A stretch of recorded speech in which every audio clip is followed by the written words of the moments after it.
Dans un royaume entouré de dunes dorées, se dressait un palais que personne n'osait regarder après le coucher du soleil.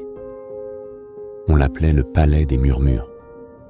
Son maître, le prince Amir, était connu pour sa bonté, mais aussi pour une tragédie inexplicable.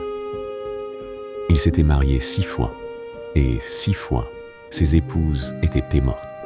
Aucune blessure, aucune maladie connue, seulement une fatigue étrange, comme si leurs rêves leur étaient volés nuit après nuit.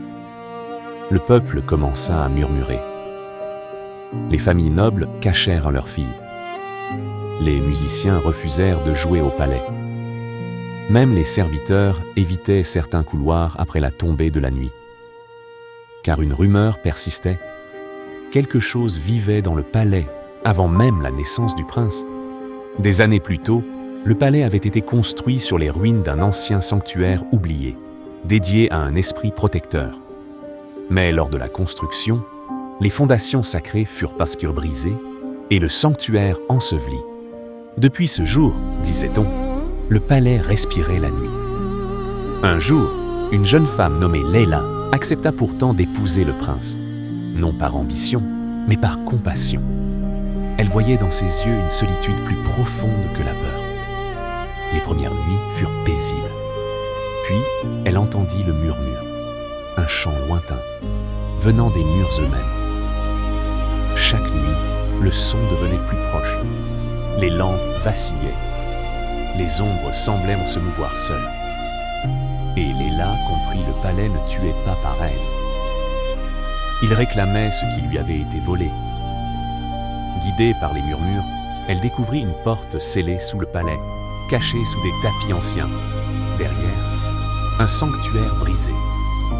Au centre reposait une pierre fissurée, pulsant d'une lumière faible comme un cœur mourant. L'esprit protecteur était devenu une présence errante, condamnée à chercher une énergie pour survivre. Les épouses n'étaient mais pas punies. Elles étaient lentement absorbées pour maintenir le palais en vie.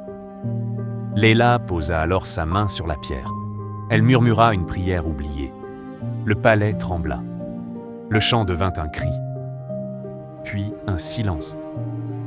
Au lever du soleil, le vent traversa librement les couloirs pour la première fois depuis des décennies.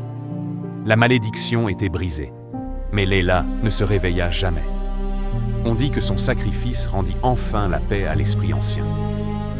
Depuis ce jour, aucune épouse ne mourut au palais. Et certains soirs, lorsque la lumière touche les murs dorés, on aperçoit une silhouette paisible marchant dans les jardins, comme une gardienne invisible veillant sur ceux qui vivent encore.